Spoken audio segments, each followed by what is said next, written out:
a name can be submitted in Parliament for voting, who then is capable of doing that in the absence of the commissioners?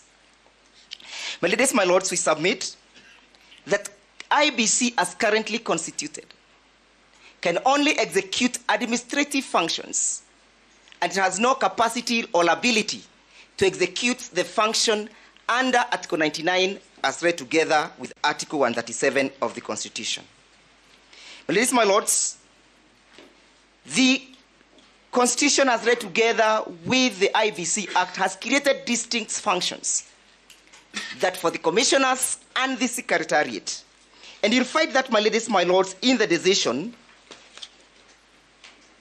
consolidated petition number 305, which was between Engineer Mwaura Kamau, Charity Kalukingilu versus EACC. A three-page judge, my ladies, my lords, had that to consider whether the secretariat, in the absence of the commissioners, can take the functions designated and exclusively allocated to the commissioners. My ladies, my lords, at paragraph 347, this is what the court had to say. From the foregoing provisions, it is clear to us beyond peradventure that the membership of the Constitutional Commission is between 3 and 9 members. In other words, the composition of the Constitutional Commission ought not be less than 3 and not more than 9. The court goes on to say that if the secretariat, and in this case, the CEO to the IBC, would then be seen to execute the functions of the commission, it would then mean that the commissions would go beyond the constitutional dictated number of either 3 or 9. The court said at paragraph 348, the said members, otherwise known as the commissioners, are empowered to appoint the commission's chief executive, known as the secretary.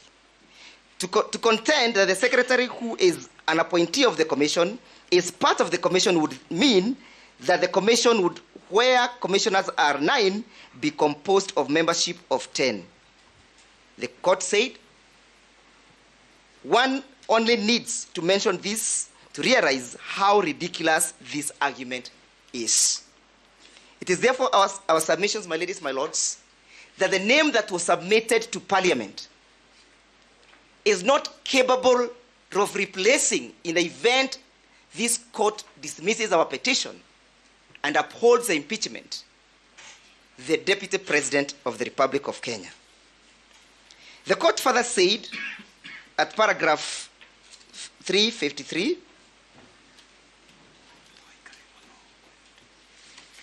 I refer the court to have a look at paragraph 353 and paragraph 354. But of the most importance is what the court said relied in the case of petition number 46 of 201. The court relied in a Ugandan case, and this is what the court said.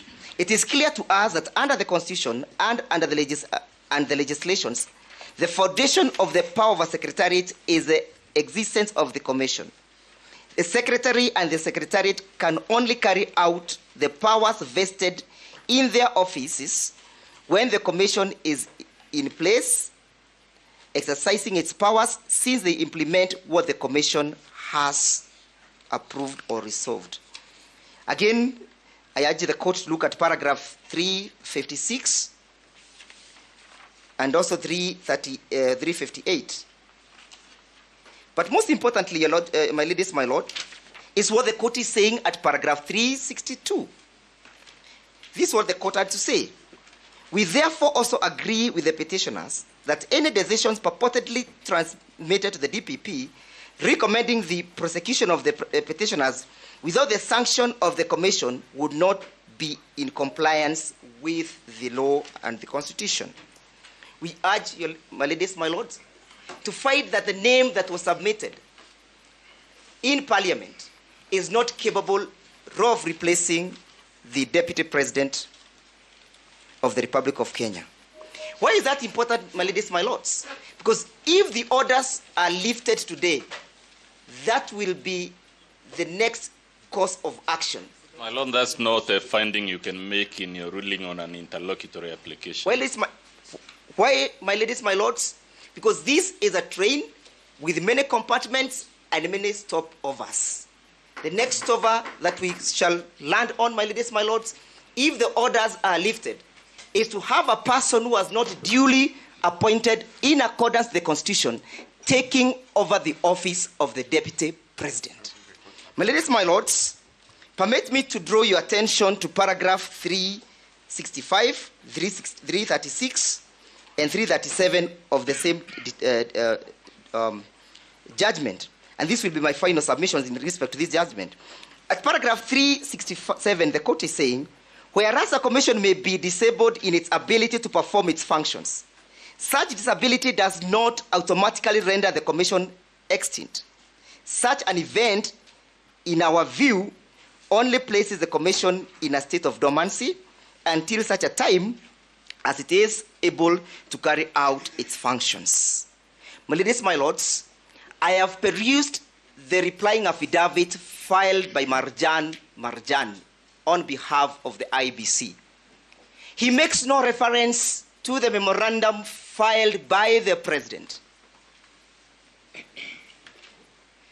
My ladies, my lords, he technically makes sure that he does not make reference to that so that he may not be seen as if he has delved into the functions of another organ. My ladies, my lords, permit me to draw your attentions to section 6 of the appointment point. I beg your pardon. Paragraph 6 of public appointment parliamentary approvals. And as you look at paragraph 6, also look at the definitions contained at paragraph 2 of the same act. What an appointment means and what a candidate means. And for avoidance of doubt, a candidate means a person who has been proposed or nominated for appointment to a public office. Section 6 creates the criteria upon which Parliament must follow so as to satisfy the need for public participation. It also creates the time within which this must be executed. It has been submitted that this was executed in a supersonic speed that took approximately 6 hours, and the Republic of Kenya had a new deputy president proposed. But the question, my ladies, my lords, is, can this be done in the absence of the exercise of the sovereignty of the people of Kenya? If we were to allow this, my ladies, my lords, what will be the import and what will be left of Article 1 of the Constitution? Will it be to mean that Article 1 of power belonging to the people will be meaningless? Additionally, my ladies, my lords, what will be left of Article 10 of the Constitution that requires state organs to be bound by the provisions of Article 10 whenever any of them executes the functions bestowed by it by the law? My ladies, my lords, the question of public participation, even in the process of the nomination of the said candidate, is paramount. That under Article 118, Parliament is enjoined together with Article 10 to carry out public participation. And that is the only way, my ladies, my lords, that Parliament can be said to have exercised the sovereignty of the people of Kenya through the delegated democracy concept. That is to mean, my ladies, my lords, if we were to sanction whatever happened on the 18th and allow it to pass, and the conservatory orders are lifted and is sworn in, we'll have let the people of Kenya down. They will not enjoy the provisions bestowed upon them by Article 10, Article 1, and Article 118. Article 118 creates and dictates that these individuals cannot be left out. Finally, my ladies, my lords, let us look at the question whether we have made out a case that deserves the granting of conservatory orders, and one that also deserves the dismissal of the applications by the respondent. My ladies, my lords, the National Assembly handsets have been brought before you. And I will draw your attention to page 45 of the said handsets. And most importantly, is the submissions that were made by Honorable Millie Othiambo, the Member of Parliament of Suba North. At page 48, she makes observation that public participation had only two... Do you have the answer as part of the affidavit? Yeah, they have been filed. They have been filed? Yes, yes, my lady. Where do we find them? Is it part of the application? It's part of the petition, my lords. That is 522, the Hansons. Part of the application or part of the petition? Petition. Yes, then that's that. I mean, that is something different. We are dealing with the application.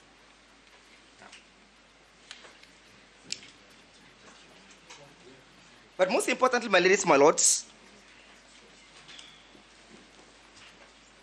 it went on Hansons that only 200,000 people purportedly participated in that process. That is to mean, my ladies, my lords, for Honorable Mutuse to have the guts and the audacity to move the motion, he had the backing of 200,000 people as against a population of 50 million Kenyans, or as against the population of over 14 million registered voters. What begs question for determination, was that a qualitative and a quantitative public participation? Was it meritocracy? Does it deserve or could it convince that public participation that was adequate was conducted before the motion was moved? My ladies, my lords, to afford us an opportunity to bring this case out, we beseech you, my ladies, my lords, that you sustain and allow the conservatory orders sought and dismiss the application by the respondents. Finally, my ladies, my lords, I invite you to look at the submissions filed by the Attorney General in support of the application. Of most importance, my ladies, my lords, the Attorney General at page 6 of her submissions invites you to look at a conservatory order, sorry, not page 6, my ladies. That is page 5, as one that is meant to maintain the status quo.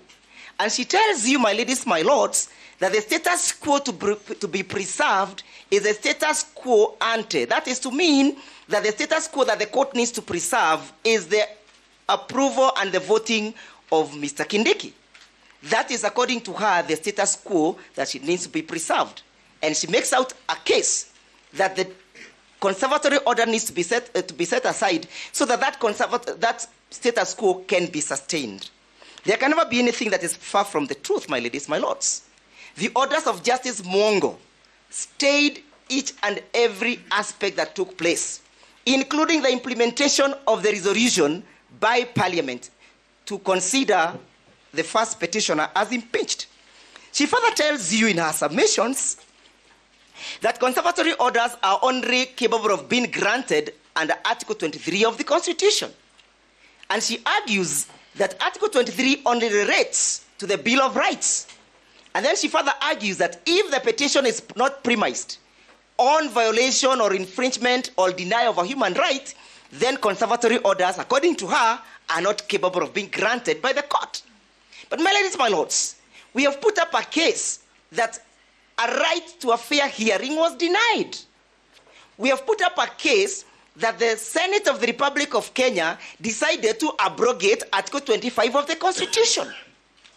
If that is not a question that relates to a Bill of Rights, what then does it relate to? Further to that, my ladies, my lords, under Article 258 of the Constitution, to which we are saying that the Constitution has been abrogated and violated by the respondents, what remedy can the court issue in the circumstances that a case is brought out that the Constitution has been abrogated and violated by the respondents, if it's not a conservatory order? My ladies, my lords, finally, as I pen off, I invite you to look at the principles of public interest. It is in the public interest, my ladies, my lords, that these orders be sustained so that the Republic of Kenya can have the opportunity of the court pronouncing itself whether their democratically elected deputy president was justifiably removed and lawfully removed from office.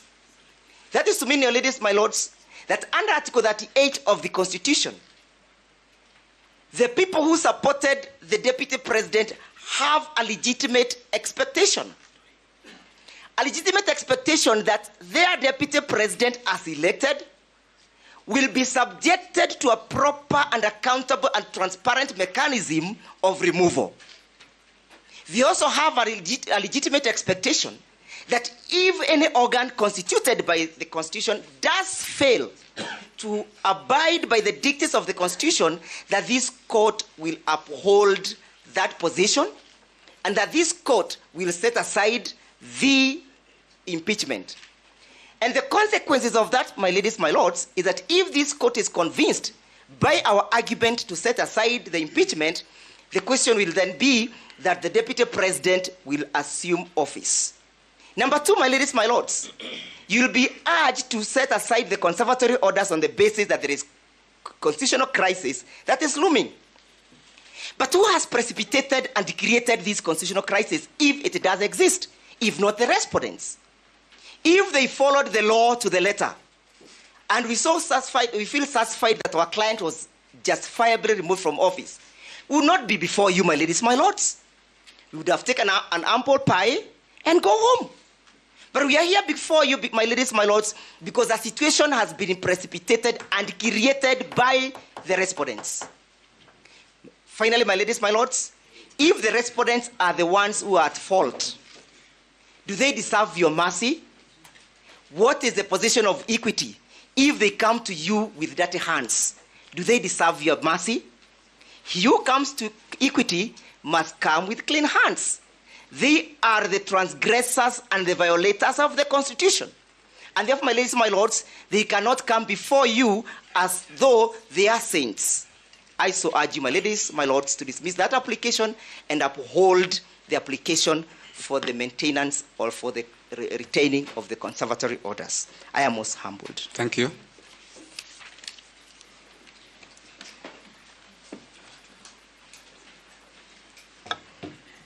You have four.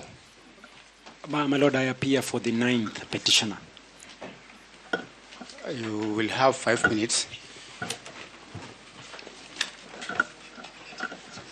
My Lord, presiding judge, my Lord and my ladies, if it pleases you and in keeping with the notices affixed to the walls of this wall, permit me to reintroduce myself. My name is Wamboi, Shadrach Wamboi. I appear for the 9th petitioner. My Lord, for the purpose of the court record, we equally have a pending application dated the 18th day of October, 2024. And to assist the Honorable Court, we have filed submissions dated the 29th day of October, 2024, and a list of authority dated the even date, the 29th day of October, 2024. My Lord, we rise in support of the application as urged by my colleagues and my seniors to confirm the conservatory orders that have since been issued, and in any event, to allow our request to have a suspension of the decision arrived at by the Senate on the 17th day of October, 2024. My Lord, we take a very simple approach on the complex matters that lie before you for determination, and the manner in which we look at whether the court should grant or disallow the requests that are prayed is that this honorable court is invited by the Constitution to be imaginative. The grant of orders of conservatory orders require that the court goes over and above probably the circumstances that are drawn that have necessitated the filing of a petition before court, so that the court can either, in the words of Article 22, arrest a threat to the violation of a right or a fundamental freedom.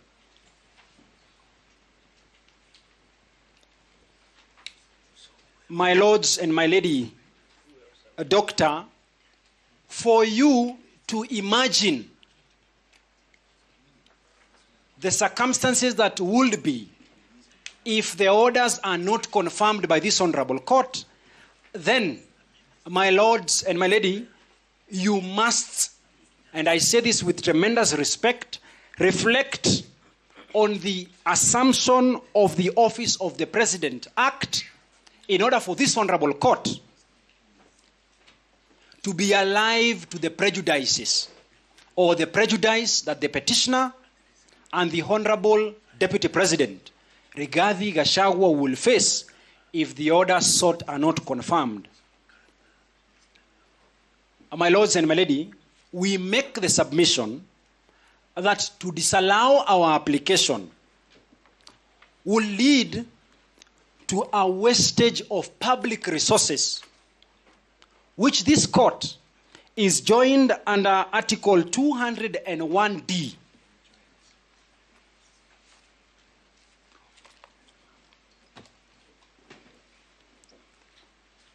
My lord, this court is empowered or given the obligation under Article 201D of the Constitution to ensure the prudent and responsible way of the use of public resources. So that, my lady and my lords, the denial of the reliefs that we seek will automatically prompt the swearing in of the person of Professor Kithure Kindiki to assume the office of the Deputy President Rigathi Gachagua. My lady and my lords, pursuant to Section 12 of the assumption of the office of the President, this must be done first within the capital city of the Republic of Kenya, which is in Nairobi. And secondly, on that date when we are supposed to have the swearing in of the Deputy President, must be a public holiday. My lady and my lords, while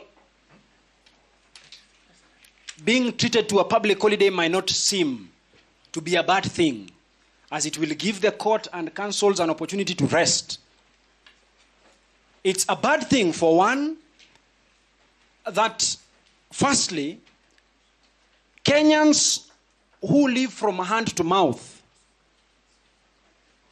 will have to take a rest. Secondly, at a time when this honorable court is expected to be doing its business, this honorable court will be forced,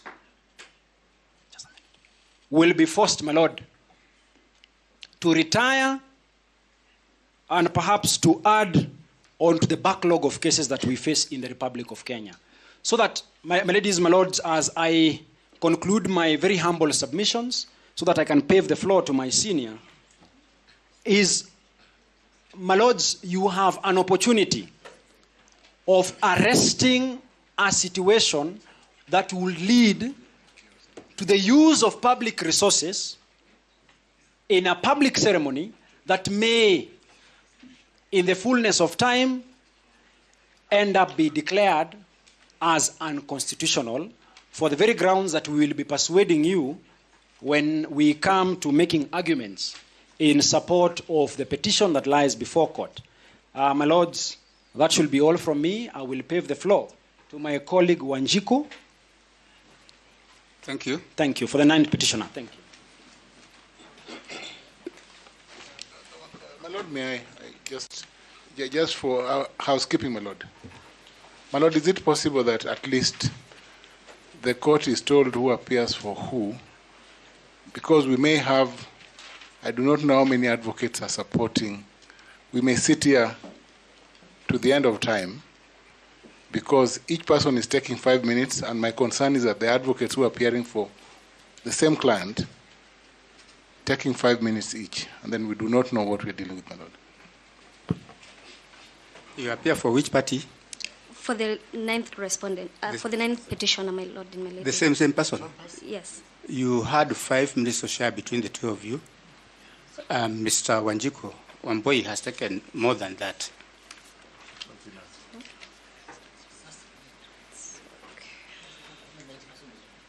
My lord, Yana, sorry. I don't know, should I go? Because I'm for the second petitioner. Yes. My name is Kimoto Teresia Wanjiru, Makazi, Tess Kimoto and Company Advocates from Kirugoya. And on behalf of the second petitioner, we wish to say that we support the application for conservatory order to remain in force. And the reason why we are saying so is that if you look at our petition, the prayers that we are seeking... Sorry, my lord, with your permission, my lord, with your permission, I'm sorry, because Ms. Kimodo was submitting, and it was our understanding that for the 9th petitioner, because she's not representing the 9th petitioner, it was our understanding that the minutes that were allocated to us, initially, Mr. Shadrach Wamboi has taken, and we were to compress the same so that all parties appearing, because we have 4 of us, were to iron out those issues and submit, because it's only submitted on one point. So that before she submits, we're requesting kindly for accommodation so that we can air 1 or 2 issues that were left out by Shadrach. Because I was to do a minute, and Mr. Omari was to do another minute as we conclude for the 9th petitioner. We are sorry about that, so that when she takes up, she'll take it up from a standpoint of... Does it also not bother you that most of the points or the principles you are putting forth have already been put forth even more eloquently and recorded? My lord, that much we agree, but there are 1 or 2 issues that were left out. That is why we wanted to seek for your permission so that we can air all those that... I think we still believe in the old doctrine that a council can stand up and say that I adopt wholly the submissions of a council who has gone before them, because I think these arguments have been put very eloquently, and we have recorded them. Very well, if those be the directions, my lord... But I'll give you 2 minutes. 2 minutes. After Ms. Kimoto has finished. We are most obliged. We'll share 1 minute each with Mr. Mari. Thank you. Yes, sir. People are yet to come, including the respondents. I hope you take note of that. There's no need for repetition, absolutely none. Yes, sir. The reason why we are in support of the conservatory orders remaining in force is that when Justice Richard Mwongo was issuing these orders before Kirugoya Law Courts, he had in mind petition E013 and petition E014. So he knew very well what he was doing, because we appeared before him several times.